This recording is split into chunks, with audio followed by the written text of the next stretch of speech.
Iran యుద్ధ ప్రభావం ఇప్పుడు మన దేశ వంటగదుల వరకు చేరిందా? యుద్ధం కారణంగా ప్రపంచ ఇంధన సరఫరా వ్యవస్థలు దెబ్బతిన్నాయని, ముఖ్యంగా హర్ముజ్ జలసంధి ఏదైతే ఉందో ఆ మార్గం ప్రభావితం కావడంతో గ్యాస్ సరఫరాపై ఒత్తిడి పెరిగిందని ఒకవైపు చెప్తున్నారు. దీంతో దేశంలో గ్యాస్ ధరలు పెరగడమే కాకుండా కొన్ని నగరాల్లో గ్యాస్ కొరతపై ఆందోళనలు ఏ స్థాయిలో వ్యక్తమవుతున్నాయో ప్రతి చోట ఇవే నిరసనలు కనిపిస్తున్నాయి మనకి. చాలా చోట్లయితే హోటళ్లు, రెస్టారెంట్లు మూసేస్తున్నారు. ఇక ఈ పరిస్థితుల్లో ఒకవైపు ఎన్డీఏ సర్కార్ ఈ పరిస్థితి చక్కబెట్టేందుకు యాక్షన్ తీసుకుంటామని చెబుతోంది. మరోవైపు ప్రతిపక్షాలు మాత్రం ఇదంతా ఒక విదేశాంగ విధానాల వైఫల్యం కానీ, ఇంధన భద్రతల లోపాల కారణంగానే సంక్షోభం వచ్చిందని ఆరోపిస్తున్నాయి. ఇలా మొత్తంగా గ్యాస్ సంక్షోభం చుట్టూ ప్రస్తుతం రాజకీయాలు అయితే దేశవ్యాప్తంగా చాలా వేడెక్కేనే చెప్పాలి. అసలు ఇంతకీ ఈ కొరత నిజమేనా లేదా కృత్రిమమా? అసలు కేంద్రం మాటలు ఏంటి, జనం పడుతున్న అవస్థలు ఏంటి? ఇవే అంశాలపై డిబేట్ కంటిన్యూ చేద్దాం. డిబేట్లో ప్రస్తుతం మనతో జాయిన్ అవుతున్నారు జితేంద్ర గారు, తెలంగాణ కాంగ్రెస్ సేవాదళ్ అధ్యక్షులు, మనకి జూమ్లో అందుబాటులోకి వచ్చారు. తిరునహరి శేషు గారు, విశ్లేషకులు, మనకి జూమ్లో జాయిన్ అయ్యారు. కప్పర ప్రసాదరావు గారు, బీజేపీ స్పోక్స్ పర్సన్, మనకి జూమ్లో జాయిన్ అయ్యారు. అందరికీ నమస్తే అండి, వెల్కమ్ టు ది డిబేట్. ముందుగా ప్రసాదరావు గారు, అసలు ఏంటి గ్యాస్ మంటలు ఏంటి? ఒకవైపు నెలలో సరిపడా ఉన్నాయని చెప్తోంది కేంద్రం. ప్రసాదరావు గారు జాయిన్ అయ్యారు? రైట్, ఈలో మీరు ఫ్రేమ్ సెట్ చేసుకోండి. ఎస్, అంటే ముందుగా అసలు మీ నుంచి ఆన్సర్ తీసుకుందామని మిమ్మల్ని అడుగుతున్నాను నేను. ప్రసాదరావు గారు నమస్తే అండి. అసలు ఏంటి, ఒకవైపు ఏమో నెల్లూరు సరిపడగా ఉన్నాయి, ఎక్కడ ఎలాంటి లోపం తలెట్టట్లేదు, అన్ని చోట్ల పరిస్థితి బాగానే ఉందని కేంద్రం చెప్తోంది. గ్రౌండ్ రియాలిటీ చూస్తే మొత్తం చాలా డిఫరెంట్గా కనిపిస్తోంది. అంటే వాస్తవంగా చెప్పాలంటే గ్యాస్ సరఫరాలో లోపం ఏమాత్రం లేదు. గ్యాస్ సరఫరా అవుతుంది. గ్యాస్ సరఫరా గతంలో ఏ రకంగా సరఫరా అవుతుందో ఇప్పుడు కూడా అదే అవుతా ఉంది. మనం ఏజెన్సీల దగ్గర తెలుసుకున్నా, లేకపోతే గ్యాస్ సరఫరాకు సంబంధించినటువంటి అంశాలు పరిశీలించినా అట్లే ఉంది. కాకపోతే పబ్లిక్ లో ఒక ప్యానిక్ అనేది మొదలైంది. ఆ విషయంలో చెప్పొచ్చు. ఎందుకంటే అవసరం లేకున్నా కూడా సిలిండర్ తెచ్చిపెట్టుకునేటువంటి ప్రయత్నం జరుగుతా ఉంది. సిలిండర్ రాదేమో అనేటువంటి ఒక ఆందోళన పబ్లిక్ లో ఉన్నటువంటి మాట వాస్తవమే. దాంతో ఎక్కువ మట్టుకు సిలిండర్లు తెచ్చుకోవాలి, అవసరం లేకున్నా తెచ్చిపెట్టుకోవాలనేటువంటి ఒక ప్రయత్నం వల్ల కొంత ఇబ్బందులు ఎదురవుతున్నటువంటి మాట వాస్తవం. ఇవాళ మనం చూసినాం, మన రాష్ట్ర పౌర సరఫరా శాఖ మంత్రి ఉత్తమ్ కుమార్ రెడ్డి గారు ఇలా అనేక డీలర్లతో మాట్లాడిండ్రు, దానికి సంబంధించిన పూర్తి వివరాలను కూడా ఇచ్చిండ్రు. గ్యాస్ ఎవరైతే బ్లాక్ చేస్తున్నారో వాళ్ళందరి మీద 288 కేసుల్ని ఒకరోజు నమోదు చేసిన. అట్లనే 600 సిలిండర్లను ఈ రోజు పట్టుకుంది మన రాష్ట్ర ప్రభుత్వమే. అంటే దానికి అర్థం ఏంటంటే ఈ పానిక్ సిచ్యువేషన్ అనేది ఒకటి క్రియేట్ అయింది. ఇది కొంత ప్రచారం మూలంగా, లేకపోతే మాకు ఇబ్బందులు ఎదురవుతాం అనేటువంటి ఒక ఆందోళన మూలంగా ఇది జరుగుతా ఉంది. కాబట్టి అందరి మీద ఒక బాధ్యత ఉంది. పానిక్ సిచ్యువేషన్ ని కంట్రోల్ చేయాల్సినటువంటి అవసరం ఉంది. కాబట్టి గ్యాస్ లభ్యత ఉన్నది, గ్యాస్ ఇబ్బంది లేదు అని చెప్పి ప్రతి ఒక్కరు మీడియా పరంగా కానీ, సోషల్ మీడియా పరంగా కానీ బాధ్యతాయుతమైనటువంటి భారత పౌరులందరూ కూడా ఈ విషయాన్ని ప్రజలకు తెలియజెప్పాల్సినటువంటి అవసరం ఉంది. కాబట్టి ఆ వైపున చూడాలి. గ్యాస్ కొరత ఎక్కడా లేదు. మనకు సంబంధించి గ్యాస్ బయట దేశాల నుంచి వచ్చేటువంటి గ్యాస్ కూడా మనకు వస్తూనే ఉంది. మనకు హార్ముజ్ జలసంధి నుంచి కూడా మన నౌకలు వస్తా ఉన్నాయి. నిన్ననే ఒక నౌక మన భారత తీరాన్ని చేరింది. ఇంకా 6 నౌకలు మనకు వస్తా ఉన్నాయి. ఎక్కడ కూడా మన నౌకలు ఆపట్లేదు.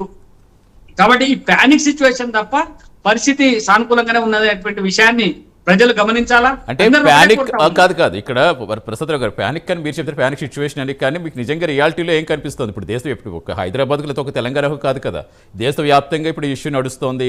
చాలా చోట్ల స్వచ్ఛందంగా హోటల్ మూసేయడం చూస్తాం. ఇప్పుడు కమర్షియల్ గ్యాస్ కొరత ఎక్కువగా ఉందని చెప్తున్నారు, ప్రాధాన్యమైన రంగాలకని చెప్తున్నారు. బట్ ఇది ప్రాధాన్యమే కదా అని అటు కమర్షియల్ వాళ్ళు కూడా చెప్తున్నారు. ఒక హోటల్ మూసేస్తున్నారు. మరోవైపు చూస్తున్నాం ఎక్కడికక్కడే ఇప్పుడు ఐటీ కంపెనీలకు సంబంధించి చాలా చోట్ల వర్క్ ఫ్రమ్ హోమ్ అని మళ్ళీ స్టార్ట్ చేస్తామని చెప్తున్నారు. ఇలా ఒక్క రంగం అని కాదు, ఆల్మోస్ట్ అన్ని రంగాలు కూడా ఇదే సిచ్యువేషన్లో కనిపిస్తున్నాయి. మరి ఎందుకు ఇంత ప్యానిక్ అంటే ఇప్పుడు కొన్ని చోట్ల ప్యానిక్ అనుకోవచ్చు, ప్రతి రంగంలోనూ ఎంతలాగా అంటే ఆల్రెడీ ఎడ్యుకేటెడ్ కానీ, అన్ఎడ్యుకేటెడ్ కానీ, పల్లెటూర్లు కానీ, పట్టణాలు కానీ, అక్కడ తేడా అన్ని చోట్ల ఇదే సిచ్యువేషన్ కనిపిస్తుంది కదా. పానిక్ అంటేనే దేశమంతా అయ్యేది, ఒక ఊర్లోనో మండలంలో అయ్యేది కాదు. అవును, ఈ పానిక్ సిచ్యువేషన్ దేశమంతా ఉంది. అదే చెప్తా. అంటే ఎందుకంటే దాన్ని మీరు ఆ పానిక్ తగ్గించే విధంగా సిలిండర్ల విషయం వచ్చేసరికి కమర్షియల్ సిలిండర్లను కొంత ఆపి రిస్ట్రిక్షన్ చేసినటువంటి మాట వాస్తవం. డొమెస్టిక్ సిలిండర్ సంబంధించి ఎక్కడ ఎలాంటి ఇబ్బందులు లేవు. ఖచ్చితంగా మీకు బుక్ చేసిన 2 రోజుల లోపలనే డొమెస్టిక్ సిలిండర్ వస్తా ఉన్నది. ఈ రోజు మీరు ఎక్కడ చూసుకున్నా 2 రోజుల కంటే ఎక్కువ ఎక్కడ డొమెస్టిక్ సిలిండర్ ఆగినటువంటి సందర్భం లేదు. కాకపోతే ఎక్కడ ఇబ్బంది అవుతుందంటే సింగిల్ సిలిండర్ ఉన్నటువంటి వ్యక్తులు పోయి గ్యాస్ స్టేషన్ల ముందర నిలబడతా ఉన్నారు. కొందరేమో మాకు ఇంకో సిలిండర్ అవసరం అవుతుందేమో అనేటువంటి ఒక భయంతో పోయి నిలబడి తీసుకుంటా ఉన్నారు. ఎక్కడైనా మేము బుక్ చేసి వారం రోజులైంది సిలిండర్ రాలేదు అనేటువంటి కంప్లైంట్ ఒక్కటి కూడా లేదు. ఇది ఒకటి. రెండో అంశం ఏం చెప్తాను అంటే దేశవ్యాప్తంగా ఇది ప్రపంచవ్యాప్తంగా జరుగుతున్నటువంటి ఒక యుద్ధ సన్నివేశం. ఈ యుద్ధ సన్నివేశంలో దేశంలో కొంత ఈ ప్యానిక్ ను తగ్గించేటువంటి పరిస్థితులు ఉండాలి తప్ప దీన్ని ఆసరా చేసుకొని ఇటు మేము రాష్ట్ర ప్రభుత్వాన్ని విమర్శించడం, కేంద్ర ప్రభుత్వాన్ని విమర్శించడము, తద్వారా ఏదైనా ఒక రాజకీయ లబ్ధి పొందాలనేటువంటి ఆలోచన చేసేటువంటి వాళ్ళు ఏదైతే ఉన్నారో అది సరికాదు. ఈ దేశంలో జరుగుతున్నటువంటి పరిణామాల్ని అర్థం చేసుకొని దేశానికి, ప్రభుత్వానికి, పౌరులకు సహకరించే విధంగా రాజకీయాలు ఉండాలి తప్ప ప్యానిక్ చేసే విధంగా ఉంటుంది అనేది ఒకటి. ఒకవేళ గ్యాస్ దొరకలేదు అనుకోండి, దొరకకపోతే ఏం చేద్దామని ఆలోచన ఉండాలి కదా. దొరకకపోతే గ్యాస్ సిలిండర్లు పట్టుకొని ధర్నాలు చేస్తాము, లేకపోతే పార్లమెంట్ ముందర కూర్చుంటాము. ఇదేం చిన్నపిల్లలు గ్యాస్ దొరకకపోతే ఏ రకంగా చేద్దాం, ఎట్లా చేద్దాం, ప్రజలను ఎట్లా కన్విన్స్ చేద్దాం అనేటువంటి ఆలోచన ప్రజాప్రతినిధులకు కానీ ముఖ్యమైనటువంటి నాయకులకు కానీ ఉండాలా. అది లేకుండా ఈ దీని నుంచి లబ్ధి పొందుదాం ఒక ప్రచార యావా, ఇది సరైనటువంటిది కాదు. ప్రపంచం యుద్ధ వాతావరణంలో ఉన్నది, మన దేశం యుద్ధం చేయట్లేదు, మనం యుద్ధం చేయట్లేదు. వచ్చేటువంటి నష్ట తీవ్రత జనరల్ గా ఇరాన్ వార్ అనగానే అందరికీ ముందు గుర్తొచ్చింది పెట్రోల్ గురించే. ఆ జలసంధి మూసేస్తే అసలు ఈ ఆయిల్ కొరత ఏమైనా వస్తుందేమో అని, కానీ గ్యాస్ గురించి ఎవరు కూడా ఇంత ఎక్స్పెక్ట్ చేయలేదు. ఎస్, కంటిన్యూ చేద్దాం. ఒక నిమిషం జితేంద్ర గారు మీరేం చెప్తారు? కేవలం మీరు రాజకీయ ప్రచారం కోసం వాడుకుంటున్నారా? అంటే ఒక మాట నేను చెప్పేది ఏంటంటే ప్రభుత్వము ఈ సిచ్యువేషన్ ని గుర్తించే ఇరాన్ తో మాట్లాడి ఏ దేశం యొక్క నౌకను కూడా అనుమతించినటువంటి ఇరాన్ మన నౌకల్ని అనుమతిస్తా ఉన్నది. నేను ఇప్పుడు యుద్ధ వాతావరణంలో మనకు కొంత అంటే సానుకూలత అయితే లేదు కదా ఎక్కడ. ఇప్పుడు దాన్ని ఒప్పుకోవడానికి ఏమి ఇబ్బంది లేదు. బయట దేశాల నుంచి మనకు గ్యాస్ వచ్చేటువంటి విషయంలో, పెట్రోల్ వచ్చేటువంటి విషయంలో కొన్ని ఇబ్బందులు ఉన్నమాట వాస్తవం. కానీ దేశంలో ఇప్పుడే ఈ గ్యాస్ దొరకలేదు, పెట్రోల్ దొరకలేదు అని లేదంటే పెట్రోల్ కొరత ఏమి ఇంకా అంతలాగా ఎక్కడ కనిపించట్లేదు. అది ఒక భయంతో వెళ్తున్నారు కానీ పెట్రోల్ సమస్య ఎక్కడ లేదు. కానీ ఊహించింది గ్యాస్ ముందుకు వచ్చిందని ఎందుకు వచ్చింది అనేది మన ప్రశ్న. ఇబ్బంది తప్పితే మరొకటి కాదనేది నా ఉద్దేశం. రైట్ అండి. ఎస్, జితేంద్ర గారు ఏం చెప్తారు? కేవలం మీరు రాజకీయ ప్రచారం కోసమే వాడుకుంటున్నారా? ప్రతి అంశాన్ని ఇలా క్రియేట్ చేసి ప్రజల్లో భయాలు సృష్టించే విధంగా నిరసనలు, ఆందోళనలు చేస్తున్నారా? ముందుగా మీకు ప్రేక్షకులకు, డిబేట్ లో ఉన్నటువంటి పెద్దలందరికీ నమస్కారాలండి. నమస్తే, చెప్పండి. ఒకటండి, మనం గమనించాల్సింది ఏంటంటే దీంట్లో ఇప్పుడు నిత్యావసర సరుకులు అనేది మనుషులకు చాలా ఇంపార్టెంట్ అండి. ఏం లేకున్నా కూడా నడుస్తుంది, కానీ నీళ్లు, ఆహారం లేకపోతే నడవదు. కాబట్టి ఈ గ్యాస్ కానీ పెట్రోల్, రవాణా వ్యవస్థ, ఇప్పుడు రవాణా వ్యవస్థలో ఆకాశ వ్యవస్థ ఉంది, తర్వాత రోడ్డు వ్యవస్థ ఉంది, జల వ్యవస్థ ఉంది. ఈ మూడు వ్యవస్థలు అనేది మనకు పెట్రోల్ పై, డీజిల్ పై ఆధారపడి ఉన్నాయి. మనం ఆహార విషయానికి వస్తే ఇంట్లో పొయ్యి అంటే పూర్వం అంటే మనము అప్పుడు ఉన్నటువంటి అడవులు ఎక్కువ ఉండే, జనసాంద్రత తక్కువ ఉండే, మనం అనేక రకాలుగా వృక్షాలని మనం తీసి మనం వాడుకునే వాళ్ళం. కానీ ఈ రోజు ఉన్నటువంటి పరిస్థితుల్లో పట్టణీకరణ ఎక్కువ జరిగింది, గ్రామీణాలలో మరి ఉన్నటువంటి చెట్లు తగ్గిపోయాయి. కాబట్టి అనేక రకాల సమస్యలు ఎదురవుతాయి. దాంట్లో ఉన్నటువంటి వ్యవస్థలో మోడీ గారు చేయాల్సినటువంటి పని ఏముండే అంటే విదేశాంగ విధానం, మనకు రావాల్సినటువంటి దిగుమతులు, ఎగుమతుల విషయంలో చూడండి, ఈ రోజు ఒక దురదృష్టకరం. గడిచినటువంటి 12 సంవత్సరాలలో మనకు ఇంకా దిగుమతులు చూడండి, ఇంకా మనము 85% చేసుకుంటున్నాం. ఎగుమతులు దాదాపుగా 15% ఉంది. ఇప్పుడు ఉన్నటువంటి ముఖ్యంగా పెట్రోల్, డీజిల్ అనేది చాలా ముఖ్యమైనది. అందులో గ్యాస్ అనేది చాలా ముఖ్యమైనది. గ్యాస్ ఎట్లయిపోయిందంటే ఈరోజు ప్రతి ఘర్ అనే ఒక పథకం తీసుకొని అందరికీ సిలిండర్లు ఇవ్వడం జరిగింది ఇప్పుడు. కానీ అటు కాంగ్రెస్ ప్రభుత్వం కానీ, ఇటు బీజేపీ ప్రభుత్వం కానీ దానికి అనుగుణంగానే ఆ వనరులు కూడా సమకూర్చుకోవాల్సిన అవసరం ఉండే. కానీ ఈ రోజు అది ఎందుకు చేసుకోలేకపోయిందో మరి బీజేపీ వాళ్ళు అంటారు. మరి విమర్శిస్తేనేమో విమర్శిస్తారు. విశ్వ గురువు కదండి మరి బీజేపీ వాళ్ళకు మోడీ గారు విశ్వ గురువు. మరి వారు చెప్తే యుద్ధం ఎందుకు ఆగిపోదండి? ఆగిపోతుంది కదా. ట్రంప్ దోస్తే ఫ్రెండు, ఇరాన్కు ఉన్నటువంటి అనుబంధాలు బాగానే ఉంటాయి, రష్యాతో అనుబంధం. కానీ ఇక్కడ మనం గమనించాల్సింది ఏంటంటే, మనం అందరం గమనించాల్సింది, ట్రంప్ చాలా పొరపాట్లు చేస్తుండండి. భారతదేశం అనేది చాలా గొప్ప దేశము, దాదాపుగా 140 కోట్ల మంది జనాభా ఉన్నటువంటి దేశం. ప్రపంచ దేశాలలో చైనా, భారతదేశము, తర్వాత అమెరికా, పాకిస్తాన్, కొన్ని దేశాలు ఒక 20 కోట్లు, 30 కోట్లు, 100 కోట్ల దేశాలలో ప్రపంచ 850 కోట్ల జనాభాలో మనం అత్యధికంగా పక్కపక్కనే ఉన్న వాళ్ళం అంతా 300-400 కోట్ల జనాభా ఇక్కడనే ఉంది. మరి వారి అవసరాలకు అనుగుణంగా మనకు ఉన్నటువంటి విదేశాంగ నీతిలో మోడీ గారు ఏంటంటే ఈ 12 సంవత్సరాలలో అట్టర్ ఫ్లాప్ అయిపోయిందండి. చుట్టుపక్కల ఉన్నటువంటి దేశాలలో చూడండి ఎక్కడ కూడా సమైక్యంగా లేదు, అన్ని దేశాలతో అంత ఏదో రకమైనటువంటి ఇది. మరి ఇక్కడ ఉన్నటువంటి ఈ 12 సంవత్సరాలలో మనం అతి చీపెస్ట్ గా ఇరాన్ తోని మనం ఆయిల్ కానీ గ్యాస్ కానీ మనం చాలా కాలం నుంచి పర్చేజ్ చేస్తుంటుంది. మోడీ గారు బ్యాన్ పెట్టడంతో నువ్వు అక్కడ పర్చేజ్ చేయొద్దు అంటే అక్కడ ఆపేసేసింది. ఆ తర్వాత మళ్ళీ రష్యాతో తీసుకుంటుంటే రష్యాతో కూడా వద్దని చెప్తే అక్కడ కూడా తీసుకోవడం మానేసింది. దీంట్లో చూస్తుంటే మనం జరిగినటువంటి పాకిస్తాన్ యుద్ధంలో కూడా చూస్తే కూడా మోడీ మరి ఎందుకో ట్రంప్ కి అంతా భయపడుతుండో అర్థం కాకుండా ఉందండి. ఆ రోజు ఉన్నటువంటి ప్రధానులు నెహ్రూ గాంధీ గారు కానీ ఇందిరాగాంధీ గారు కానీ ఉన్నటువంటి మన మన్మోహన్ సింగ్ వరకు కూడా పెద్ద ఎత్తున దేశానికి పెట్టుబడులు తెచ్చుకుంటున్నారు. ఈ 12 సంవత్సరాలలో 34% పెట్టుబడులు వస్తే ఈ రోజు 24% పెట్టుబడులు వచ్చినాయి. ఆ రోజు యుద్ధం జరిగితే కూడా మనం స్వతంత్రం వచ్చిన తర్వాత కూడా ఆ స్వతంత్ర అనంతరం మనము అమెరికాపై డిపెండ్ ఉండే ఆ రోజు మనకు గోధుమలు కానీ బియ్యం కానీ రకరకాల వస్తువులు మనం అక్కడ నుంచి తెచ్చుకునేవాళ్ళం. మనకు వాళ్ళు ఏదో రకంగా వాళ్ళు హెల్ప్ చేసేవారు. తర్వాత ఏదో విషయంలో మనకు ఉన్నటువంటి లాల్ బహదూర్ శాస్త్రి గారు ఏదో విషయం అమెరికా వాళ్ళు అడిగినప్పుడు మీతో వినేదే లేదు చేసేది లేదని వ్యవసాయాన్ని స్టార్ట్ చేసింది. ఆ రోజు లాల్ బహదూర్ శాస్త్రి గారు స్టార్ట్ చేసి ఈ రోజు మన రాష్ట్రాన్ని దేశాన్ని మరి వ్యవసాయ రంగాలుగా మనం చేసుకోగలిగినాం, ఉత్పత్తి చేసుకోగలుగుతున్నాం, పెద్ద ఎత్తున చేసుకోగలిగినాం. ఆ రోజు నెహ్రూ నుంచి తీసుకొని మన్మోహన్ సింగ్, పివి నరసింహారావు గారు, అదే విధంగా మనం ఉన్నటువంటి మన్మోహన్ సింగ్ గారు ఒక మంచి చర్యలు తీసుకొని ఈ దేశానికి అన్ని రంగాలలో శాస్త్ర సాంకేతిక రంగాలు కూడా అందించింది. కాబట్టి మరి దీన్ని వాడుకోకుండా మరి ఈ రోజు చూస్తే చూడండి ఏ ఒక్క చిన్న సమస్య వచ్చినా ఇబ్బందికరంగా ఎదురవుతున్నాయి. మరి ఈ రోజు మరి మోడీ ఎందుకు ట్రంప్ కు లొంగిపోయి ఇక్కడ ఇరాన్ తోని కానీ మరి రష్యాతోని కానీ ఎందుకు ఈ పెట్రోల్ కానీ డీజిల్ కానీ తర్వాత గ్యాస్ కానీ ఎందుకు ఈరోజు పూర్తిగా తగ్గించడం జరిగింది. ఇది చాలా బాధాకరమైన విషయం అండి. ఈ రోజు పరిస్థితులు చూస్తే పెద్దలు చెప్తున్నారు ఇప్పటిదాకా ఏది లేట్లేదని. నేనేనండి నా ఇంట్లో సిలిండర్ కోసమే నేను ఇవాళ మా ఆవిడ చెప్తే నేను ఫోన్ చేసిన, అసలు కలుస్తూనే లేదండి ఆ ఫోన్. అది నా ఇంట్లో కూడా ఈ రోజు గ్యాస్ అయిపోయే పరిస్థితికి వచ్చిందండి. పొలిటికల్ గా నేను కూడా ఉన్నా కూడా మరి నాకే ఈ విధంగా పరిస్థితి ఉంటే ఇప్పుడు నేను ఏజెన్సీకి ఫోన్ బంద్ అయిపోయింది వాళ్ళకి. కాబట్టి స్టార్ట్ అయింది. నాకు సూటిగా సమాధానం చెప్పండి. మీరు కట్టెల పై అలా కాదు ప్రసాద్ రావు గారు టెక్నికల్ ఇష్యూ అబండాలు అబద్ధపు ప్రచారాలు ఇలాంటి శుద్ధ దండిగా మాటలు మాట్లాడొద్దండి. వాళ్ళ ప్రభుత్వం వాళ్ళ మంత్రి చెప్తున్నాడు కాంగ్రెస్ ఇలా ఉత్తమ్ కుమార్ రెడ్డి గారు చెప్పింది ఎక్కడ గ్యాస్ కొరత లేదు అని చెప్పి. అలా కాదు ప్రసాద్ రావు గారు ఇది పార్టీ ఒక్క నిమిషం సరే మాట్లాడు జితేంద్ర గారు ఒక నిమిషం ప్రసాద్ రావు గారు కాదు ఇక్కడ పార్టీ పరంగా విమర్శల గురించి కాదు పార్టీ పరంగా విమర్శ గ్యాస్ సమస్య అనేది ఇప్పుడు అది బీజేపీ వాళ్ళకా కాంగ్రెస్ వాళ్ళకా టీడీపీ వాళ్ళకా వేరే పార్టీ వాళ్ళకా కాదు కదా అందరికీ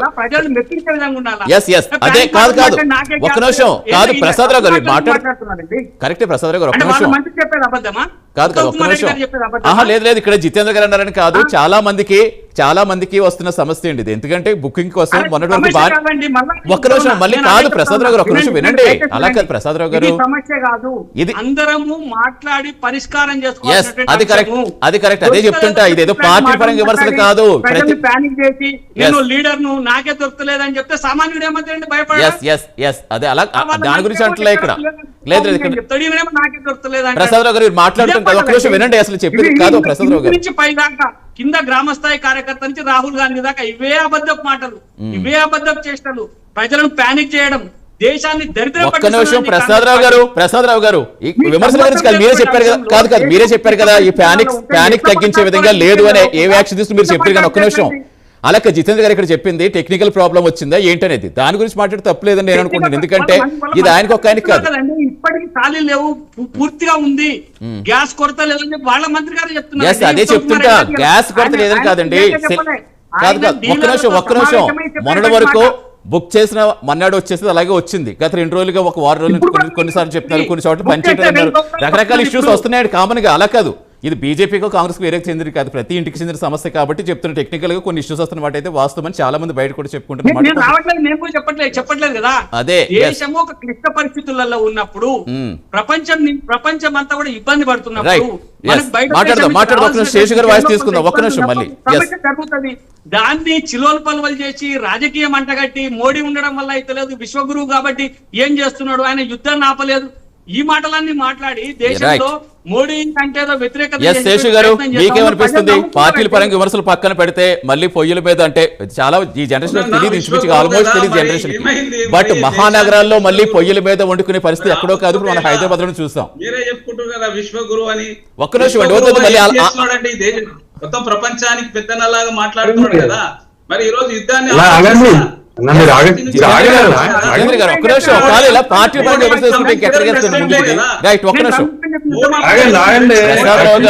జితేంద్ర గారు ప్రసాదరావు గారు మాట్లాడితే లేకపోతే ఎలా కుదురుతుంది? ఒక్క నిమిషం కాదు మన చర్చ మోడీ గారి గురించో వేరొక నుంచో కాదండి. గ్యాస్ సమస్య నిజంగా ఉందా, ఉంటే దాన్ని ఎలా కంట్రోల్ చేయాలి, ప్రజలకు ఎలా భరోసా ఇవ్వాలి, దానికి సంబంధించి ప్రసాదరావు గారు జితేంద్ర గారు ఒక్క నిమిషం మాట్లాడుతున్నారు.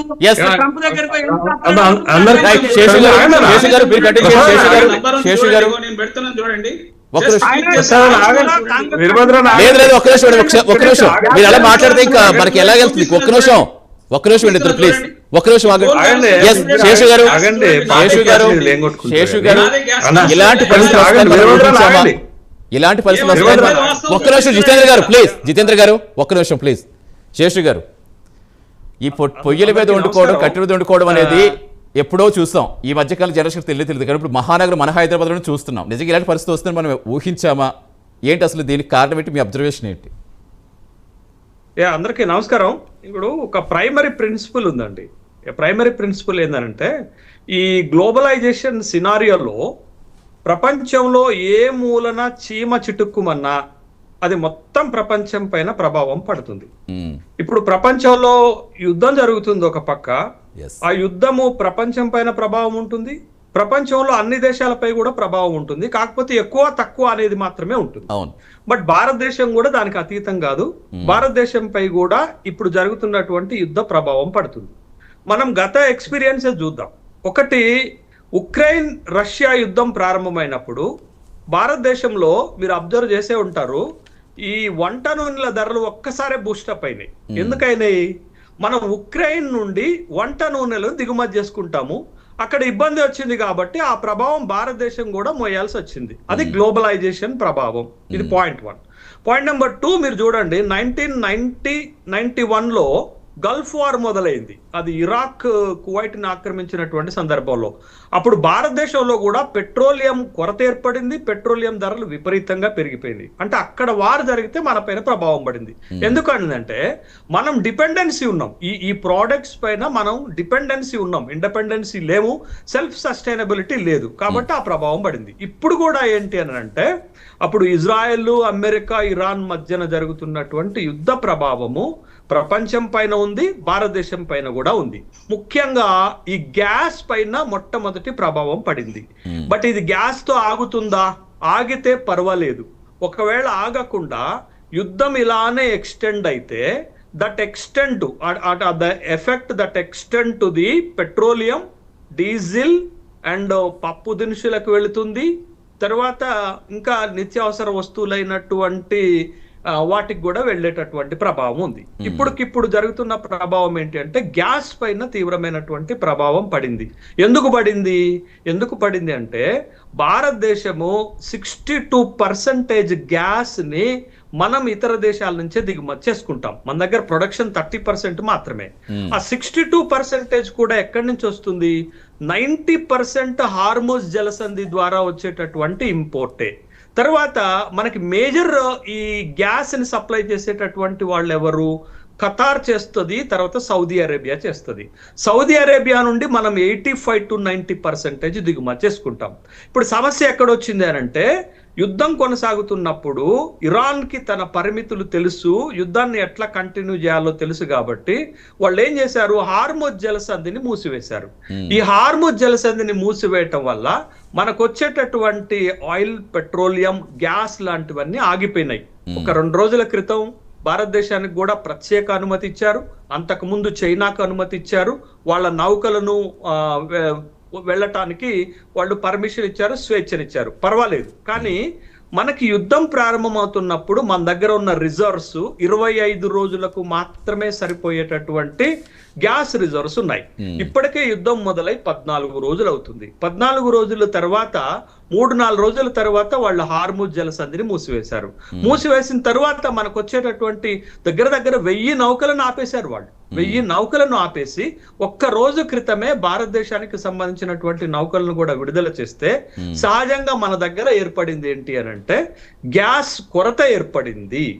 కొరత ఏర్పడటంతో గ్యాస్ ధర పెరిగింది. మీరు 60 రూపాయలు సిలిండర్ ధర పెరిగినటువంటిది, కమర్షియల్ మీద ధర పెరిగింది. సరే, డొమెస్టిక్ కొంత కంట్రోల్ ఉన్నా తర్వాత గ్యాస్ ధర కొరత ఏర్పడింది. తర్వాత మూడోది గ్యాస్ బుకింగ్ నిబంధనలు కూడా మార్చారు.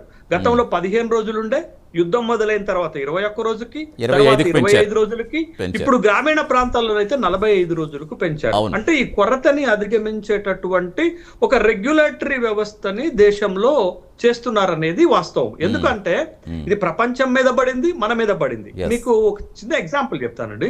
యుద్ధం జరిగేటప్పుడు కామన్ గా ఎదురయ్యేటటువంటి పరిస్థితి ఏంటంటే బ్లాక్ మార్కెటింగ్ జరుగుతుంది, కృత్రిమ కొరత జరుగుతుంది.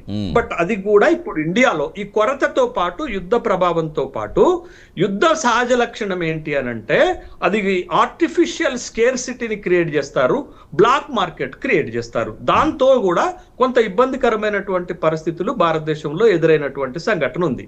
కాబట్టి ఇప్పుడు ప్రభుత్వము ఏం చేయాల్సినటువంటి అవసరం ఉంది?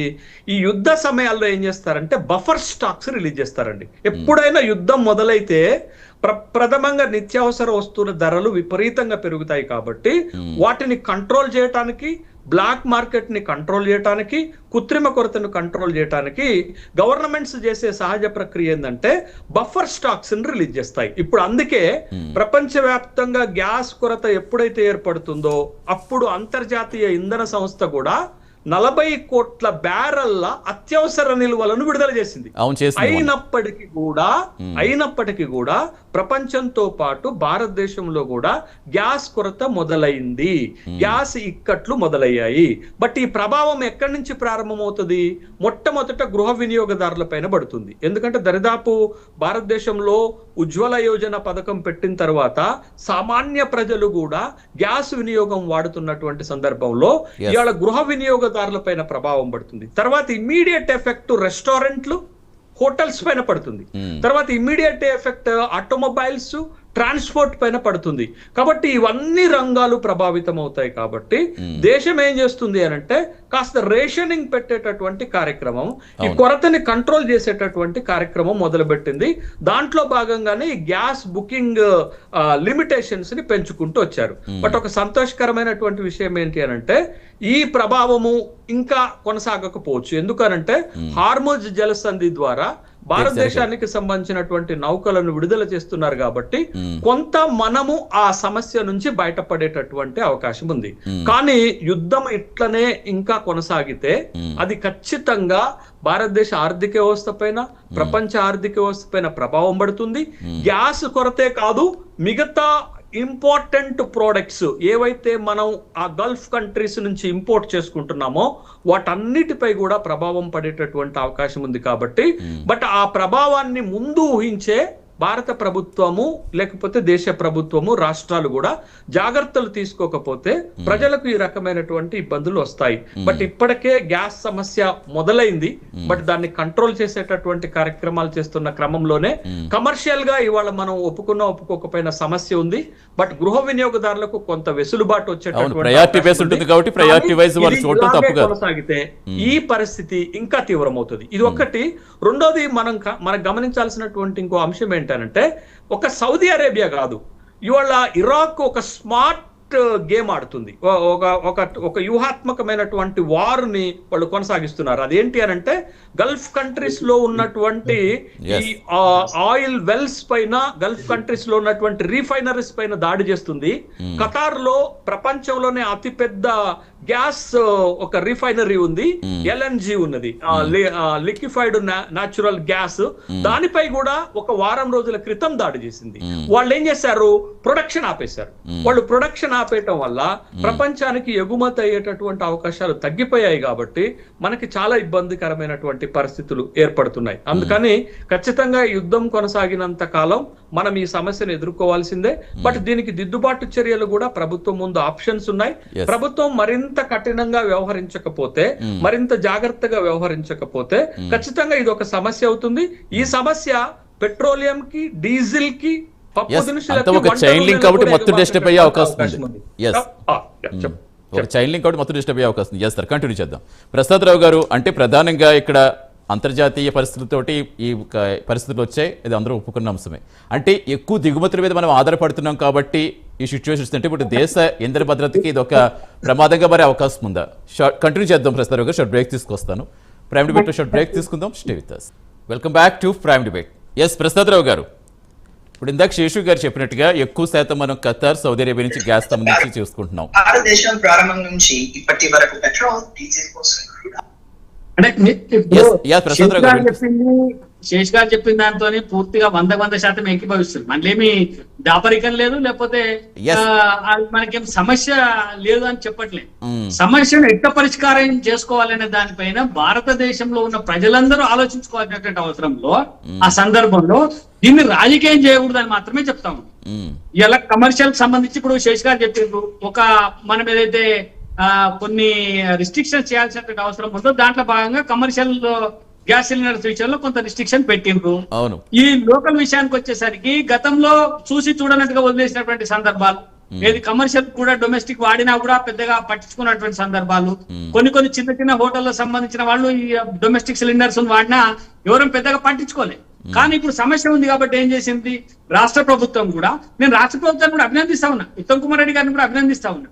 ఆయన స్వయంగా మిగతా డీలర్లతో మాట్లాడి చర్యలు తీసుకొని బ్లాక్ అవుతున్నటువంటి సిలిండర్లను పట్టుకొని మిగతా బ్లాక్ చేయకుండా పెట్టి కొంత ప్రయత్నం చేస్తా ఉన్నారు.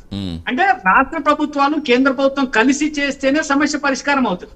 అయితే ఈ పరిష్కారం చేసేటువంటి సమయంలో కొంతమంది నాయకులు ప్రజలకు విజ్ఞప్తి చేయాలి. ఏం చేయాలి, దేశంలో ఇబ్బందికర పరిస్థితులు ఉన్నాయి, యుద్ధం వాతావరణం వల్ల కొంత మనకు రావాల్సినటువంటి, ఇందాక శేష్ గారు చెప్పారు, రావాల్సినటువంటి గ్యాస్ సరఫరా ఆగిపోయింది, దీన్ని కొంత మనం సంయమనంతో ఆలోచన చేయండి, ఓపికతో ఉండండి, దీనివల్ల నష్టం లేదని చెప్పాలి. కానీ ఎక్కడ పడితే అక్కడ మన గ్యాస్ లైన్లు, క్యూ లైన్లు ఉన్నాయని చెప్పి గ్యాస్ సిలిండర్ బొమ్మలు పట్టుకొని ధర్నాలు చేయడం అనేది ఏ రకమైనటువంటి సంప్రదాయం అండి?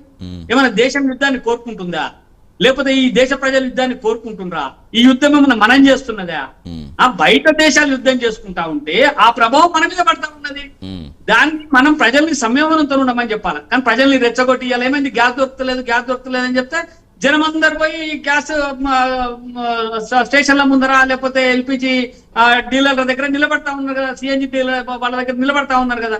దానివల్ల ఏమైతుంది, ప్యానిక్ అయిపోయి మొత్తం క్యూలను చూస్తే ఏం లేదు, వీళ్ళ పనైందా క్యూలను చూపించి ఫోటోలు తీసుకోవాలా, ఫేస్బుక్ లలో పెట్టి దేశంలో గ్యాస్ లేదని చెప్పి ప్రచారం చేసుకోవాలి. ప్రజలకు అర్థమైతలేదా? ఈ రకమైనటువంటి విధానం కాకుండా ఉన్న సమస్యను పరిష్కరించడం కోసం ఏం చేయాలి, ఆలోచన చేయాలి. దానికి సంబంధించి రిస్ట్రిక్షన్ చేయాలి. ఇప్పుడు ఇవాళ మనకు ఒక 20 రోజులకు సంబంధించిన నిల్వలు ఉన్నాయి మన దగ్గర. ఈ నిల్వల్ని ఎట్లా కాపాడుకోవాలా? గతంలో కంటే కొంత ఇప్పుడు శేష్ గారు చెప్పింది అవును, గతంలో ఉండాల్సిన రిస్ట్రిక్షన్స్ కొద్దిగా పెంచుతారు వాస్తవం. ఎందుకు పెంచిండ్రు అంటే ఈ సమస్య రాకుండా కొందరు ఏం చేస్తున్నారు, అది కాదు ప్రసాదరావు గారు, పెంచడం గురించి కాదు, ప్రయారిటీవైజ్ చేస్తారు. అందులో దాన్ని ఎవరు తప్పు పట్టట్లేదు. ప్రయారిటీవైజ్ ముందు ఏది గృహ అవసరాలు, తర్వాత ఒక స్టెప్ చెప్తున్నారంటే 2 సిలిండర్ ఇంత ఉండగా కూడా ఇంకో సిలిండర్ తెచ్చి పెట్టుకుంటున్నారు. ఎందుకంటే ప్యానిక్, అయ్యో పోతుందేమో. ఇప్పుడు ఒక చిట్ ఫండ్ కంపెనీ మునిగిపోతుంది, బ్యాంక్ మునిగిపోతుంది అనగానే పోయి బ్యాంకు ముందర క్యూలు బట్టి నా డబ్బులు ఇవ్వండి అని చెప్పి తీసుకుంటారు. దానివల్ల ఈ వచ్చినటువంటి పుకారం వల్ల మొత్తం కొన్ని బ్యాంకులు మొత్తం కొలాప్స్ అయినటువంటి పరిస్థితి మనం చూసినాం కదా. ఎక్కడైనా ఒక పానిక్ సిచ్యువేషన్ వచ్చినప్పుడు ఈ రకంగా ఉంటుంది. ఆ పానిక్ ను కంట్రోల్ చేసేటువంటి బాధ్యత దేశంలో ఉన్న అన్ని రాజకీయ పార్టీల పైన ఉంటది, ఒక అధికారం ఉన్న పార్టీ పైన ఉండదు. అన్ని రాజకీయ పార్టీలు దీనికి అనుగుణంగా సహకరించాలి. సహకరించినప్పుడు ప్రజలకు వాస్తవాలు తెలియజెప్పాలి.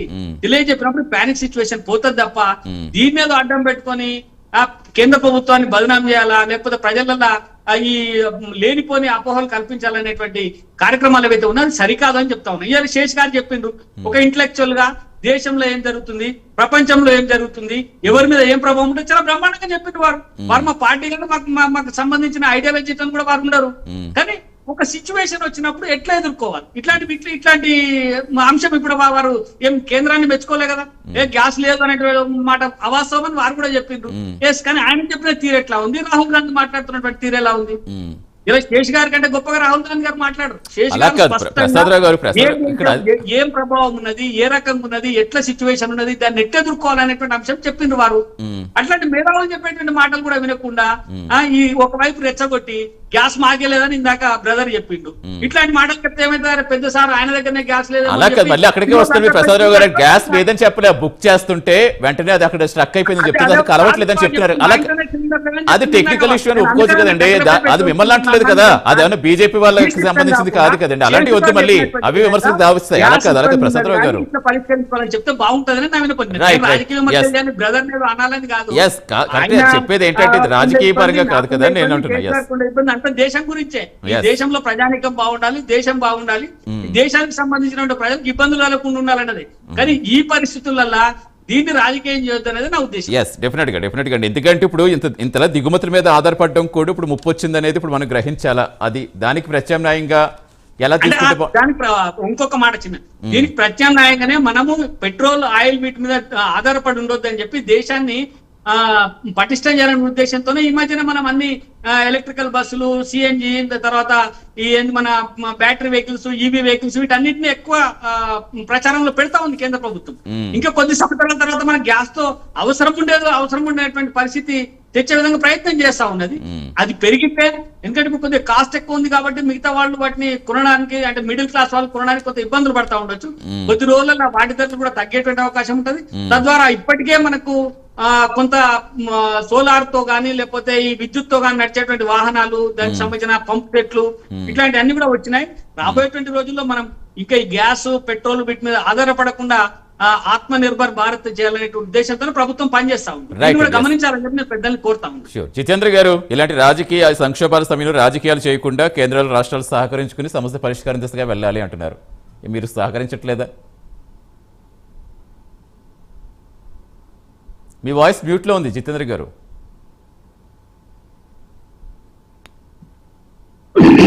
మనం అందరం గమనించాల్సింది ఏంటంటే వీకొకటి ఏమైపోయిందండి, ప్రతిపక్షం అంటే వాల్యూ లేకుండా అయిపోయిందండి ఉన్నటువంటి వాళ్ళు. ఈ 70-80 సంవత్సరాల స్వతంత్రం వచ్చిన తర్వాత ఇప్పుడు మోడీ గారికి ఎట్లుందంటే ఏమీ అడగొద్దు, నేను ఏది చెప్తే అదే నడుస్తుంది అనే విధానం అనేది సరిగా లేదండి. దేశంలో 12 సంవత్సరాల నుంచి ప్రభుత్వం పరిపాలిస్తున్నారు మోడీ గారు.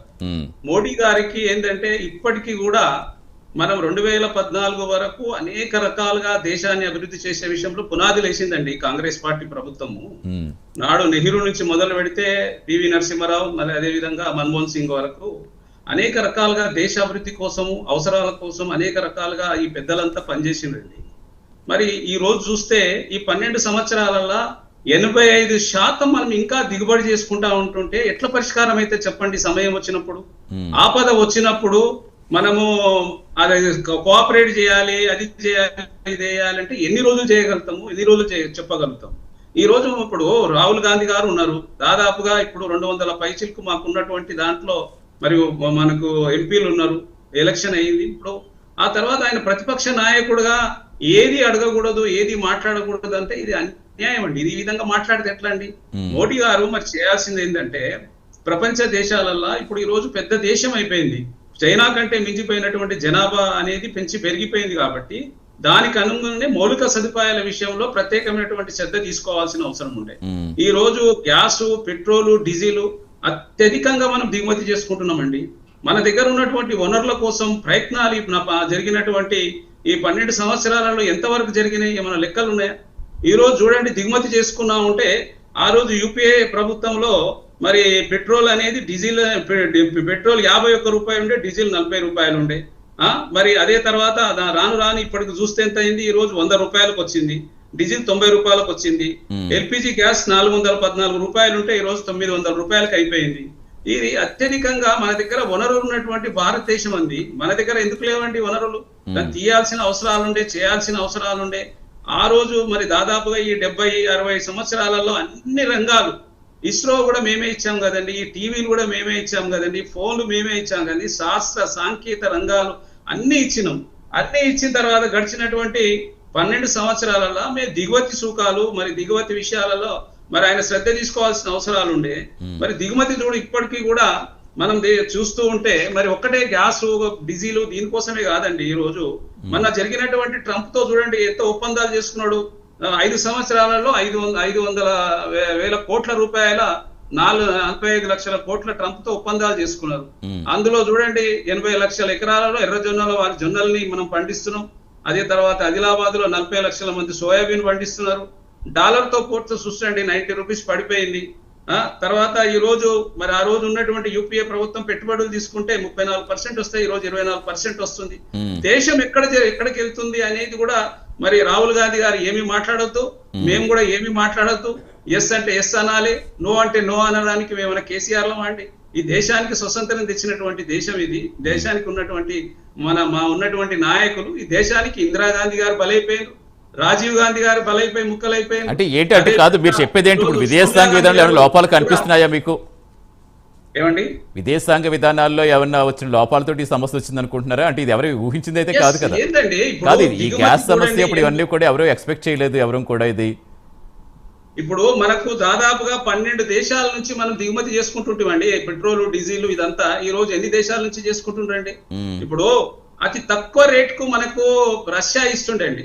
రష్యా చూడండి మొదటి నుంచి భారతదేశ స్వతంత్రం వచ్చిన తర్వాత ఆ రోజు బంగ్లాదేశ్ పైన యుద్ధం జరుగుతున్నప్పుడు ఆ పాకిస్తాన్ ఉన్నటువంటి నాయకులు అమెరికాను సందర్శించినప్పుడు మన వీరికి వార్ కోసం వచ్చినప్పుడు రష్యా మనకు సహకరించినప్పుడు మనం నిలబడగలిగినాం.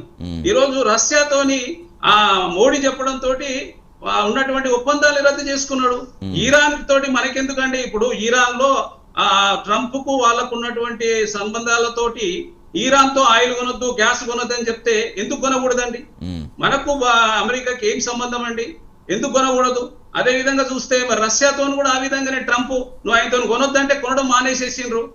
డబ్బు అంతా దేశంకు సంపద అంతా ఎక్కువ రేటు పెట్టి కొనమని చెప్పి మన ట్రంప్ చెప్పడంతో మోడీ వింటున్నాడు. అసలు మోడీకి ట్రంప్ కు ఉన్నటువంటి సంబంధం ఏది కూడా బయటపడాలి కదండి. దేశ ప్రయోజనాల కోసము రాహుల్ గాంధీ గారు, జితేందర్ గారు మాట్లాడుకుంటే ఎట్లా అండి? మేము ప్రతిపక్షంలో ఉన్నాము. మేము ప్రతిపక్షం స్ట్రాంగ్ ఉన్నప్పుడే పాలక పక్షము కానీ తెలుస్తుంది తప్పులు చేస్తున్నాయి, ఏం తప్పులు చేస్తున్నాం, ఎక్కడ ఏం చేస్తున్నాం అనేది తెలుస్తుంది.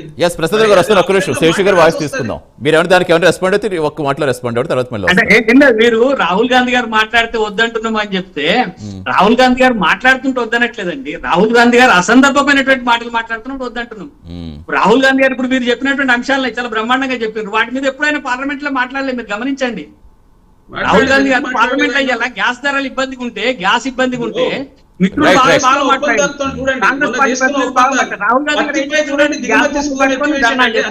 తెలంగాణ రాష్ట్రంలో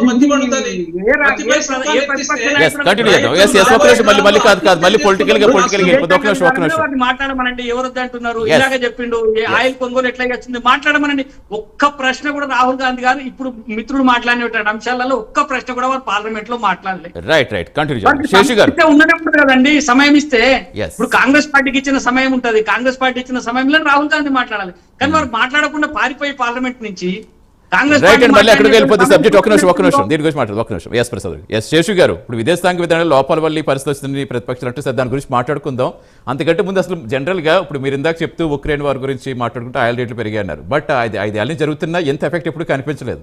ఎందుకంటే మహా అయితే ఆయిల్ రేట్ ఒకసారి ఒక రేట్లు పెరుగుతూ ఉంటే సామాన్యులు అంతగా పెద్ద పట్టించుకోరు, పెరిగితే దాని ఖర్చులు తగ్గించుకుంటారు అంతే తప్పించి. కానీ ఇది అలా కాదు. గ్యాస్ సమస్య అనేది ప్రతి ఇంటికి సంబంధించింది. అసలు పొయ్యి వెళ్ళకపోతే కష్టం, ఈ భయం అనేది సహజంగానే ఉంటుంది. అంటే ఇరాన్ ప్రాంతంలో ఉద్రిక్తత పెరుగుతున్న సంకేతాలు ఇప్పుడు కొత్తగా చానాలు కనిపిస్తున్నాయి. ఎక్స్పెక్ట్ చేయలేదా? అంటే ఇలాంటి ఇష్యూ వస్తే కనుక ఇలా మనం చాలా ఎఫెక్ట్ అయిపోతుంది మొత్తం దేశమంతా కూడా అనేది ముందుగా ఎక్స్పెక్ట్ చేయలేదంటారా? అంటే సరిపడిన లెవెల్లో ఉంచుకోలేకపోయిందా? ముందు ఎక్కడ ఈ లోపం కనిపించింది అంటారు? అంటే ఇరాన్ తోటి ఇష్యూ అనేది చానాలుగా కొనసాగుతుంది కదా. ఇరాన్ తోటి యుద్ధం రావచ్చిన అమెరికా ఎప్పటి నుంచో, ఇజ్రాయెల్ అమెరికా సంబంధించి ఎప్పటి నుంచో ఈ ప్రాబ్లం ఎక్స్పెక్టెడ్. బట్ ఈ ప్రాబ్లం ని ఇప్పటికిప్పుడు పరిష్కరించేటటువంటి సమస్యగా మనం చూడలేం. మన పశ్చిమాసియాలో యుద్ధము దేశము వంటగదిని చేరింది అని అంటే ఈ దేశంలో ఎల్పిజి గ్యాస్ వాడేటటువంటి వాళ్ళ యొక్క సంఖ్య గణనీయంగా పెరగటమే. అవును. అప్పుడు మనం ఫ్యూయల్ వుడ్ వాడి వంట చెరుకు వాడి వంట చేసుకునేటటువంటి స్థాయి నుండి మనం మహిళల గౌరవాన్ని కాపాడే విధంగా మనం కొన్ని పథకాలు తీసుకొచ్చాం. మనం ఆ పథకాలు తీసుకొచ్చి సబ్సిడీ గ్యాసెస్ ఇచ్చాము, స్టవ్స్ ఉచితంగా ఇచ్చాము, ఉజ్వల యోజన లాంటి పథకాలు తీసుకొచ్చాము. పెద్ద ఎత్తున వినియోగం పెరిగింది, కానీ ప్రొడక్షన్ పెరగలేదు కదా. ఎస్ ఎస్ ఎస్ ప్రసాద్ రావు గారు, అదే కాదు కరెక్టే, మీరు చెప్పింది కరెక్టే, అదే అంటుంటే ఇవన్నీ బాగా పెరిగినాయి. ఇది ఒక తాత్కాలికమైనటువంటి సమస్య, ప్రత్యేకమైనటువంటి పరిస్థితులలో ఏర్పడినటువంటి సమస్యగానే చూడాలి మనం. బట్ ఈ సమస్యకి పరిష్కారం దొరుకుతుంది కదా. యుద్ధము తగ్గిపోయిన తర్వాత, యుద్ధం ఆగిపోయిన తర్వాత ఆటోమేటిక్ గా మళ్ళీ యథాతథ స్థితి కొనసాగేటటువంటి అవకాశం ఉంది. అయితే ఇప్పటికిప్పుడు మనం ప్రొడక్షన్ పెంచలేము, పాయింట్ 1. పాయింట్ నెంబర్ 2, ప్రత్యామ్నాయం ఏంటది? ఇప్పుడు మనం ఇంపోర్ట్ చేసుకునేటటువంటి ఇబ్బందులు ఎదురవుతున్నాయి కాబట్టి ఇంపోర్ట్ చేసుకోలేము. దీనికి ఉన్నటువంటి ప్రత్యామ్నాయము చాలా తక్కువ అయినటువంటి ప్రత్యామ్నాయాలు. కాబట్టి ఈ సమస్య తాత్కాలికమైంది కాబట్టి కొంత మేరకు మనం ఇబ్బంది పడ్డప్పటికీ కూడా ఈ సమస్యకి యుద్ధం ఆగిపోవటం ఒక పరిష్కారం అనేది మనకి తెలిసిపోతుంది. ఇది పాయింట్ 1. పాయింట్ నెంబర్ 2 ఏంటంటే మనం కొరత గురించే మాట్లాడుతున్నాం.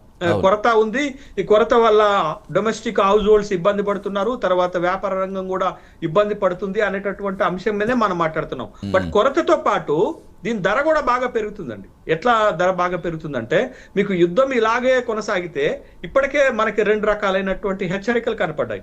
యుద్ధం ప్రారంభమైనప్పుడు మొత్తము ఈ గ్యాస్ కానీ లేకపోతే ముడి చమురు ధరలు కానీ, మనకి ఒక బ్యారెల్ ముడి చమురు ధర 63 రూపాయలు ఉంటే అది ఇప్పుడు 100 రూపాయలకి పెరిగింది.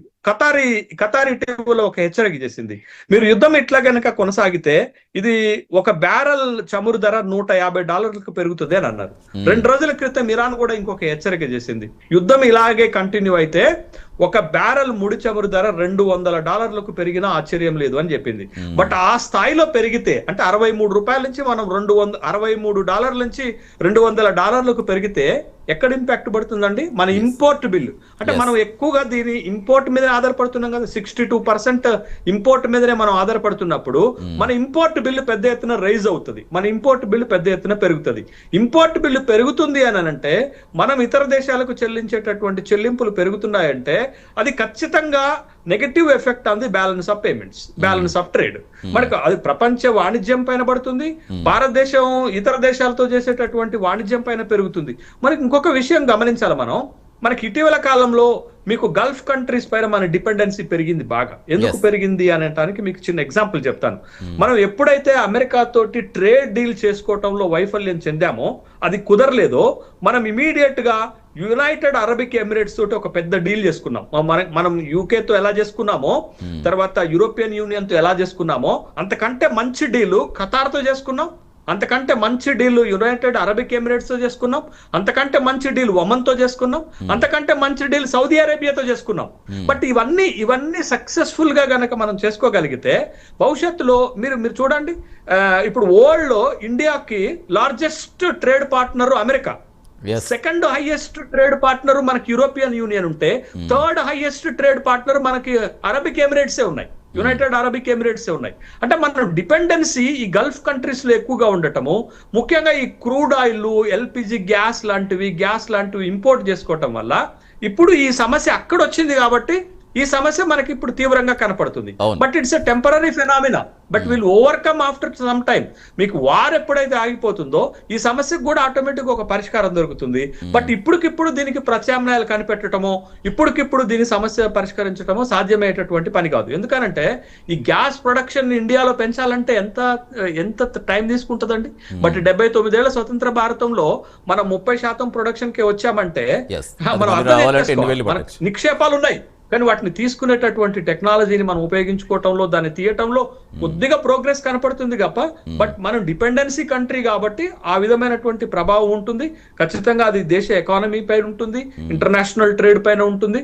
బట్ ఇది తాత్కాలికమైనటువంటి సమస్య కాబట్టి ఈ తాత్కాలికమైనటువంటి సమస్య నుండి ప్రజలను బయటపడేసేటటువంటి మెకానిజాన్ని ప్రభుత్వం డెవలప్ చేయాలి, ప్రభుత్వం ఫాలో అవ్వాలి. ఒకవేళ అట్లా చేయలేదనుకోండి, that's a failure of the government failure గానే చూడాలి. కానీ ప్రత్యేకమైన పరిస్థితులలో కాబట్టి ప్రభుత్వానికి కొంత వెసులుబాటు ఇవ్వాలి అని అంటే, but government should take some measures to overcome this type of problems. అది చేయకుండా ప్రభుత్వం యుద్ధం ఉంది కాబట్టి సమస్య వచ్చిందని చెప్పి తప్పించుకోవడానికి వీలు కాదు. ప్రతిపక్షాలు సహజంగానే అడుగుతుంటాయి, బట్ గవర్నమెంట్ గట్టి మెకానిజాన్ని కనుక చేయకపోతే ఇప్పుడు యుద్ధం ఆగే పరిస్థితి కనపడుతుందండి? యుద్ధం ఆగే పరిస్థితి కనపడుతుందా? ఈ రోజు పరిస్థితి చూడండి. 14వ రోజు పరిస్థితిలో ట్రంప్ ఒక కీలకమైనటువంటి వ్యాఖ్యానం చేశాడు. ఏం చేశాడంటే యుద్ధాన్ని కొనసాగించే పరిస్థితిలో ఇరాన్ లేదని చెప్తున్నాడు. అంటే ఇరాన్ ఏం చెప్పాలో కూడా ట్రంపే చెప్పేస్తున్నాడు. యుద్ధాన్ని కొనసాగించే పరిస్థితి ఇరాన్ లో లేదు. తర్వాత ఇరాన్ లో నిర్ణయం తీసుకునేటటువంటి నాయకత్వాన్ని కూడా మేము ఎప్పుడో చంపేసినాం అని చెప్తున్నాడు. కానీ ఇంకొక పక్క ఇరాన్ ఏం చెప్తుంది, ఖచ్చితంగా మేము దీనికి బాకీ తీర్చుకుంటాము అనేటటువంటి మాట చెప్తూ ఇరాన్ ఒక స్ట్రాటజిక్ గా గల్ఫ్ కంట్రీస్ లో ఉన్నటువంటి అమెరికన్ బేస్ల పైన దాడి చేస్తుంది, ఎనర్జీ వార్ చేస్తుంది. ఎందుకు ఎనర్జీ వార్ చేస్తుందంటే ప్రపంచం మొత్తానికి ఇబ్బంది కలిగిస్తే ప్రపంచమే ఈ యుద్ధానికి ఒక పరిష్కారం చూపెడుతుంది. లేకపోతే ప్రపంచం తీరాన ప్రపంచం ఉంటే యుద్ధానికి ఒక పరిష్కారం దొరకదు. అది 3 దేశాల మధ్య జరుగుతున్న యుద్ధంగా కాకుండా ప్రపంచ యుద్ధంగా మలిచేటటువంటి ఎత్తుగడ ఇరాన్ చేస్తుంది. కాబట్టి ఇది ఒక ప్రపంచ యుద్ధంగా మార్చేసి ఈ యుద్ధం ఇట్లాగే కొనసాగితే ప్రపంచం మొత్తానికి నష్టం జరుగుతుంది. కాబట్టి ఎవరో ఒకడు మీడియేటరీ తీసుకునే విధంగా ఇరాన్ ఒక వ్యూహాత్మకమైనటువంటి ఎత్తుగడలో యుద్ధాన్ని కొనసాగిస్తుంది అనేటటువంటి విషయాన్ని గమనించాలి. యుద్ధం మా వైపు మొదలు కాలేదు, మేము ఆపము. యుద్ధం అట్నుంచి మొదలైంది, ఆపేటటువంటి చర్యలు కూడా వాళ్లే చేపట్టాలి.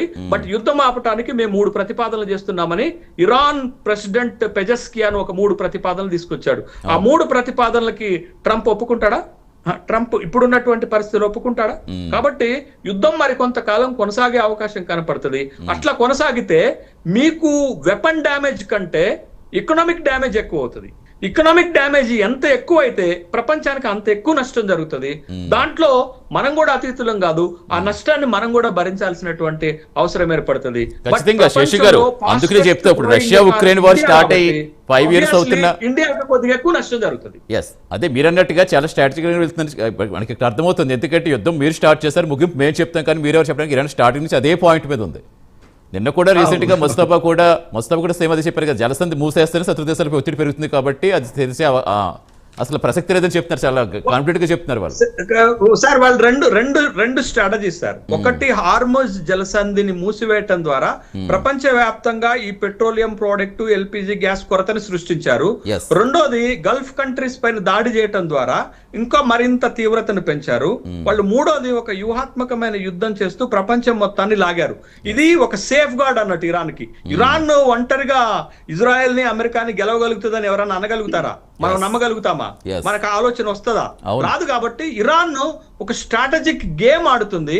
ఆ గేమ్ లో ట్రంప్ ఫస్ట్ కొమైనీని చంపి సక్సెస్ అయ్యాడు, కానీ కొమైనీ వారసుడిని అధికారంలోకి రాకుండా చేయటంలో ఫెయిల్ అయ్యాడు. బట్ మూడోది యుద్ధాన్ని ఎట్లా ఆపాలో తెలియట్లేదు. అందుకే ఏమన్నాడు తెలుసా అండి, ఇది తాత్కాలిక సైనిక చర్య, యుద్ధాన్ని ఎప్పుడైనా ఆపేయచ్చు అని అన్నాడు. అంటే దాంట్లో హింట్ ఉంది అన్నట్టు. తాత్కాలిక సైనిక చర్య అంటే మేము ఏ ఉద్దేశంతో అయితే ఇరాన్ పైన దాడులు చేశామో దాన్ని రీచ్ అయ్యాము, దాన్ని చేరుకున్నాము, కాబట్టి మేము ఇప్పుడు యుద్ధాన్ని ఆపేస్తున్నామని ట్రంప్ చెప్తే ప్రపంచానికన్నా కాస్త మేలు చేసిన వాడవుతాడు ట్రంప్. అట్లా కాకుండా ట్రంప్ సహజ ధోరణితో గనక వ్యవహరిస్తే మొత్తం ప్రపంచాన్ని కాదు, ఈవెన్ అమెరికాని కూడా ఇబ్బంది పెడతాడు. అమెరికా నవంబర్ లో మధ్యంతర ఎన్నికలు రాబోతున్నాయి. అమెరికాలో మొన్న ఒక వాషింగ్టన్ పోస్ట్, న్యూయార్క్ టైమ్స్ ఒక సర్వే చేస్తే యుద్ధాన్ని సమర్థిస్తున్నటువంటి వాళ్ళు, అంటే దాడులను సమర్థిస్తున్న వాళ్ళు 29% అయితే యుద్ధాన్ని వ్యతిరేకిస్తున్న వాళ్ళు 50% ఉంది. ఆ 50% డొనాల్డ్ ట్రంప్ కు నష్టం చేస్తారు. మధ్యంతర ఎన్నికల్లో రిపబ్లికన్ పార్టీకి నష్టం జరుగుతుంది. కాబట్టి రిపబ్లికన్ పార్టీ సెనేటర్ ఒక వ్యాఖ్య చేశాడు, రాండ్ పౌల్. ఏం చేశాడంటే ఈ యుద్ధము అమెరికాకి నష్టం చేస్తుంది అని చెప్పాడు. బట్ ఆ ఉద్దేశం అమెరికన్ ప్రజల్లో కూడా ఉంది. కాబట్టి ఈ యుద్ధానికి ముగింపు పలకాల్సినటువంటి బాధ్యత ఎవరి చేతుల్లో ఉంది? ట్రంప్ చేతుల్లోనే ఉంది. డెఫినెట్ గా. కానీ ఆయన మరి ఈ రోజు ఒకటి మాట్లాడతారు, రేపు ఇంకొకటి. ఇది ఇప్పుడు ఏం కొత్తగా వచ్చింది కదా, ఎప్పటి నుంచి ఇదే సమస్య కదా అన్ని దేశాలకి. నిజంగా ఇప్పుడు రష్యా ఉక్రెయిన్ వార్ స్టార్ట్ అయ్యి 5 సంవత్సరాలు అవుతున్నా దాని గురించి పెద్దగా మాట్లాడుకునేది ఎక్కడ సామాన్యులు పెద్దగా తెలియదు.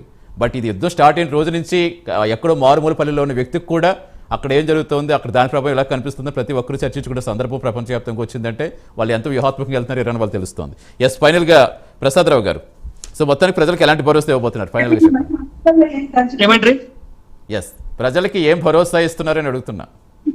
ఇప్పుడు ఒక్కటే అండి, ఇందాక శేషు గారు చెప్పింది, యుద్ధం మనం కోరుకోలే, యుద్ధం మన ద్వారా రాలే. ఆ రెండు దేశాలకు సంబంధించినటువంటి అమెరికా ఇరాన్ మధ్యన ఉన్నటువంటి ఉద్రిక్త పరిస్థితుల వల్ల యుద్ధం వచ్చింది. ఇది ప్రపంచాన్ని అంతా చుట్టడం కోసం ఇరాన్ ప్రయత్నం చేస్తుంది, అందులో ఏం నో డౌట్. దాన్ని మనం కూడా కాదనిలేని సత్యం కదా, కళ్ళ ముందర కనబడతా ఉంది కదా. అంటే ప్రపంచమంతా కలిసి యుద్ధాన్ని ఆపేటువంటి ప్రయత్నం చేయాలా అన్నది ఇరాన్ యొక్క ఉద్దేశం. దాన్ని మనం కూడా యుద్ధాన్ని ఆపమని చెప్పి నరేంద్ర మోదీ గారు కూడా కోరుతా ఉన్నారు. ప్రపంచ దేశాలన్నీ కోరుతున్నారు, నరేంద్ర మోదీ గారు కోరుతాం. నరేంద్ర మోదీ గారు పోయి ఈ ఇద్దరిని కూర్చుని మాట్లాడే యుద్ధాన్ని ఆపేటువంటి పరిస్థితి అయితే లేదు కదా. మనం ఆ యుద్ధ రంగంలోకి, ఆ మధ్యలోకి మనం పోయాల్సినటువంటి అవసరం లేదు. వస్తున్నటువంటి పరిస్థితులను, పరిణామాలను దృష్టిలో పెట్టుకొని అవి మన దేశ ప్రజలకు ఏ రకంగా ఇబ్బందులు కలగకుండా, దేశాన్ని ఏ రకమైనటువంటి ఆర్థిక పరిస్థితులలో నష్టం జరగకుండా, ఎంత తక్కువ నష్టం జరిగే విధంగా ప్రయత్నం చేస్తా ఉన్నాం. అందులో భాగంగానే అనేక దేశాలతోటి మనము సంబంధాలు కొనసాగిస్తా ఉన్నాం. ఇవాళ మనకు మన భారతదేశ జెండా ఉండబడేటువంటి నౌకల పైన దాడి చెయ్యము అని చెప్పి ఇరాన్ ప్రకటించింది కదా స్పష్టంగా. అంటే మన దౌత్యం సఫలీకృతమైనట్టే కదా. సక్సెస్ అయినట్టు ఖచ్చితంగా మొత్తం అన్ని ఆపిన మనల్ని వదిలింది అంటే డెఫినెట్ గా అది మన సక్సెస్ అయినట్టు. ఎస్ జితేంద్ర గారు ఫైనల్ గా చెప్పండి, సమయం అవుతుంది. కాబట్టి ఈ ప్రజలను కూడా ఒకటే కోరుతా ఉన్నాం ఏంటంటే, యుద్ధం మనం చేసింది కాదు. యుద్ధం ప్రపంచంలో ఇరాన్ అమెరికా జరుగుతున్నటువంటి వాళ్ళు వస్తున్నటువంటి యుద్ధం ప్రజలు సంయమనంతో ఉండాలా. రైట్ జితేంద్ర గారు. ఎస్ ఒకటండి, పోతాయి అనేది మేము చెప్తాము. రైట్ అండి. ఎస్ ఇప్పుడు శేషు గారు చెప్పగలిగినంత చెప్పానండి. ఇప్పుడు మనం ఇక్కడ ప్రపంచ దేశాలని గమనించాల్సిందండి, ట్రంప్ ఒక పైశాచిక ఆనందాన్ని పొందుతున్నాడు దీంట్లో. ట్రంప్ చూడండి, ఒక దేశ ఉన్నటువంటి ప్రధానమంత్రిని ఆ విధంగా అక్కడ ఉన్నటువంటి వాళ్ళని ఏ విధంగా చూడండి దుర్మార్గంగా చంపేస్తాడండి. వాళ్ళు ప్రజలు అక్కడ ఎన్నుకున్నారు. ఆ రోజు 1941 నుంచి 79 వరకు షా పరిపాలించుడు, ఒక రాజు పరిపాలించుడు ఆ దేశాన్ని. అక్కడ ఉన్నటువంటి ఆయిల్ గురించి బ్రిటన్ తీసినటువంటి ఆయిల్ ని అమెరికా అండ్ బ్రిటన్ ఇద్దరు రెండు కలిసి అప్పటి నుంచి ఈ ఇరాన్ మీద పడ్డారండి వీళ్ళు.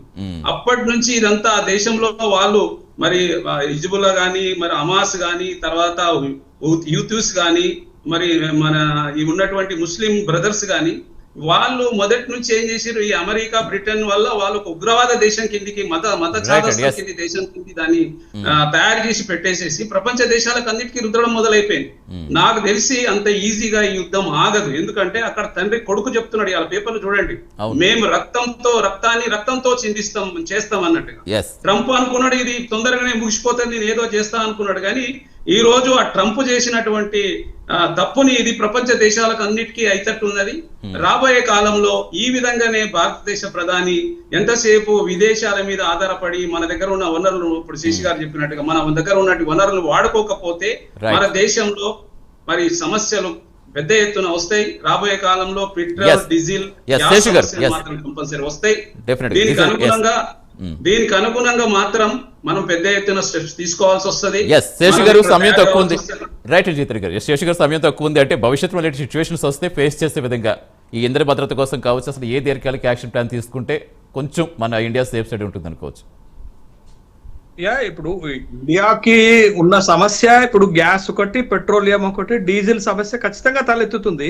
బట్ వాటికి ప్రత్యామ్నాయాలు మన దగ్గర చాలా లిమిటెడ్ గా ఉన్నాయండి. ఆ లిమిటెడ్ ప్రత్యామ్నాయాలు ఏంటంటే మళ్ళా మనం రష్యా నుండి కొంత కొనుక్కోవాల్సిన అవసరం ఉంటుంది. అమెరికా పర్మిట్ చేస్తున్నా అన్నప్పుడు కూడా మనం ఆల్రెడీ చెప్పేసాం మీరెవరండి పర్మిట్ చేయడానికి అని. మనకి రష్యా నుండి ఒక సోర్స్ ఉంది, వెనిజులా నుండి ఎట్లాగో కొంటున్నాం కాబట్టి దానికి కొంత ఈ రోజు రష్యా నుంచి మన మోడీ మన ట్రంప్ చెప్పడం వల్ల రేట్లు పెంచేసిరండి. ఇప్పుడు ఈ రోజు రష్యా రేట్ పెంచేసింది, మళ్ళీ ట్రంప్ వల్ల రేట్ పెంచేసి ఉంటే అదే చెప్తుంటే అందుకని మనం వీటి మీద ఆధారపడకుండా మనం ఏంటో మనకు చూసుకోవాలి. మనకి చాలా లిమిటెడ్